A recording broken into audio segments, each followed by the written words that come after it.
এই মিল্টন সমাদ্দার বেশ কিছু অপরাধ করেছেন, এরকম তার বিরুদ্ধে অভিযোগ আনা হয়েছে। তার মধ্যে একটি হচ্ছে আল্লামা দেলোয়ার হোসেন সাঈদীর নাম ব্যবহার করে তিনি সোশ্যাল মিডিয়ায় ফলোয়ার বাড়ানোর চেষ্টা করেছেন, এ ধরনের তিনি কাজ করেছেন। আমি এটার নিন্দা জানাই এবং এটি তিনি পরিষ্কারভাবে অপরাধ করেছেন। এই অপরাধের তার শাস্তি পেতে হবে, শাস্তি দাবি করছে। একই সাথে তার বিরুদ্ধে আরেকটি গুরুতর অভিযোগ যে তিনি তার ওই ফাউন্ডেশনে যাদেরকে আশ্রয় দেন তাদের অঙ্গ প্রত্যঙ্গ কেটে কিডনি ইত্যাদি বিদেশে পাচার করেন, বিক্রি করেন। যদিও এই অভিযোগের সত্যতা এখন পর্যন্ত আমরা পাই নাই, কোনো তথ্য প্রমাণও পাই নাই। যদি তিনি এই ধরনের কোনো অপরাধ করে থাকেন আমি তার অবশ্যই শাস্তি দাবি করি, তার শাস্তি চাই। কিন্তু আপনাদের বুঝতে হবে বন্ধুগণ যে মিল্টন সমাদ্দারের অভিযোগ আর ওই বেনজিরের অভিযোগ কি একই, কি সমান? আপনি যদি পাল্লাই মাপেন তাহলে আপনি নিজেই জাজমেন্ট দিতে পারবেন। বেনজির দেশ ও জাতির ক্ষতি করেছে। বেশ কয়েকটি ব্যাংকে একীভূত করার একটি সিদ্ধান্ত বাংলাদেশ ব্যাংক নিয়েছে। কারণ এই ব্যাংকগুলোর ন্যূনতম যে আপনার ফুয়েল, যে আপনার তারল্য, এই তারল্যটি নেই। এই জন্য এই ব্যাংকগুলো প্রায় দেউলিয়া হওয়ার পথে। যাতে এই ব্যাংকগুলো দেউলিয়া না হয় তার জন্য একটা ব্যাংককে আরেকটার সাথে একীভূত করে টিকিয়ে রাখার সর্বোচ্চ চেষ্টা আওয়ামী সরকার করে যাচ্ছে। তো আমার মনে হয় যে এটা শেষ রক্ষা আওয়ামী লীগ এখানে করতে পারবে না, তারা এখান থেকে শেষ রক্ষা পাবে না। তার ওই ধারাবাহিকতায় 2 দিন পরেই বাংলাদেশ ব্যাংক থেকে এই ধরনের একটা নোটিশ দেওয়া হলো, নির্দেশ দেওয়া হলো যে বাংলাদেশ ব্যাংকের ভিতরে কোনো জার্নালিস্ট, কোনো সাংবাদিক প্রবেশ করতে পারবে না। চিন্তা করেন, এটি একটি রাষ্ট্রীয় প্রতিষ্ঠান, জনগণের প্রতিষ্ঠান। একটি জনগণের প্রতিষ্ঠানে সাংবাদিকরা অবাধে যেতে পারবে না, তথ্য সংগ্রহ করতে পারবে না, নিউজ করতে পারবে না। তাহলে এটা কি বলবেন? আপনারাই বলুন। যে একটি স্বৈরাচারী ফ্যাসিস্ট রাষ্ট্রের যে উলঙ্গ চিত্র, তার বাস্তব প্রমাণ আমরা বাংলাদেশ ব্যাংকের মাধ্যমে দেখতে পাচ্ছি। একটি রাষ্ট্রীয় ব্যাংক কখনোই এই সিদ্ধান্ত নিতে পারে না যে তারা সাংবাদিকদের প্রবেশ করতে সেখানে বিধিনিষেধ আরোপ করে। এর মাধ্যমে তো পরিষ্কার আমাদের সামনে। আরেকটি বিষয় ইতিমধ্যে আপনারা দেখতে পাচ্ছেন, সাবেক পুলিশের প্রধান বেনজির আহমেদ, এই বেনজির আহমেদের আজকে 1000 কোটি টাকা সম্পদের আমলনামা বেরিয়ে আসছে। হাজার হাজার বিঘা সম্পদ, জমি দখল করে রিসোর্ট বানিয়েছেন, বিভিন্ন প্রতিষ্ঠান গড়েছেন, এগুলো রিপোর্ট বেরিয়ে আসছে।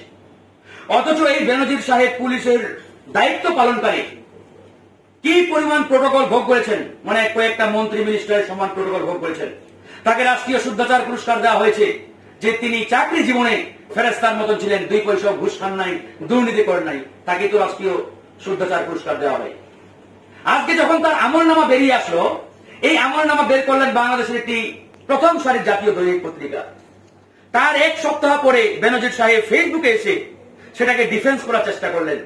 কিন্তু আমি চ্যালেঞ্জ দিয়ে বলছি যে এই যে বেনজির সাহেব যদি ধোয়া তুলসী পাতা হইতেন, বা যে রিপোর্টটি পত্রিকায় প্রকাশিত হয়েছে এটা যদি মিথ্যা হইতো, তাহলে বেনজির সাহেব ওই পত্রিকার বিরুদ্ধে মামলা করতেন। কিন্তু তিনি আজ পর্যন্ত মামলা করার দুঃসাহস দেখান নাই। তার মানে এখান থেকে পরিষ্কার যে বেনজির সাহেব এই 1000 কোটি টাকা দুর্নীতি এবং এই যে 1000 বিঘা সম্পদ লুটপাটের যে তথ্যচিত্র বেরিয়ে আসছে এটার সাথে পুরোপুরি জড়িত, এবং তিনি এই অপরাধগুলো করেছেন। তা না হলে তিনি মামলা করতে পারতেন। কিন্তু দুঃখজনক সত্য, আজকে বাংলাদেশে আমরা দেখতে পাচ্ছি যে মূল যে ফোকাস, মূল যে সংকট, এই সংকট থেকে জনগণের দৃষ্টি বারবার ভিন্ন দিকে নিয়ে যাওয়ার চেষ্টা করা হচ্ছে। মিল্টন সমাদ্দার, এই মানুষটাকে আগে আমিও চিনতাম না, এই ঘটনার পরিপ্রেক্ষিতে মিডিয়াতে আসছে, আমি তাকে চিনি। এই Milton Samaddar old and child age care নামে একটি তার প্রতিষ্ঠান রয়েছে, স্বেচ্ছাসেবী তার একটি ফাউন্ডেশন রয়েছে। এই ফাউন্ডেশনের মাধ্যমে তিনি বিভিন্ন সামাজিক মানবিক কার্যক্রম চালান। তো যাই হোক, তিনি বেশ কিছু অপরাধ করেছেন, এরকম তার বিরুদ্ধে অভিযোগ আনা হয়েছে। তার মধ্যে একটি হচ্ছে আল্লামা দেলোয়ার হোসেন সাঈদীর নাম ব্যবহার করে তিনি সোশ্যাল মিডিয়ায় ফলোয়ার বাড়ানোর চেষ্টা করেছেন, এ ধরনের তিনি কাজ করেছেন।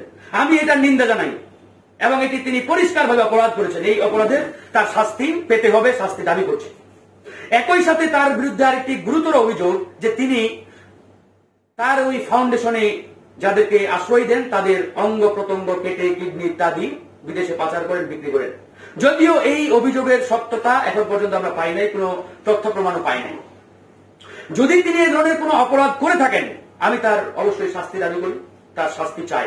কিন্তু আপনাদের বুঝতে হবে বন্ধুগণ যে মিল্টন সমাদ্দারের অভিযোগ আর ওই বেনজিরের অভিযোগ কি একই, কি সমান?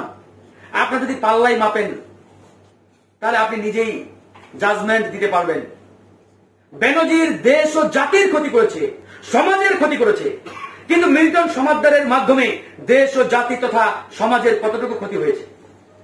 ধরে নিলাম তিনি 100 কোটি টাকা দুর্নীতি করেছেন, কিংবা ওখান থেকে লুটপাট করেছেন, অবৈধভাবে তিনি আত্মসাৎ করেছেন, কিন্তু দেশ ও জাতির বৃহত্তর ভাবে তিনি ততটা ক্ষতি করেন নাই যতটা ক্ষতি করেছেন আমাদের সাবেক পুলিশ প্রধান বেনজির। কিন্তু আজকে এই বেনজিরের কুকর্মগুলো আড়াল করতে আমার কাছে মনে হচ্ছে পরিকল্পিতভাবে এই মিল্টন সমাদদারের ইস্যুটি সামনে আনা হয়েছে।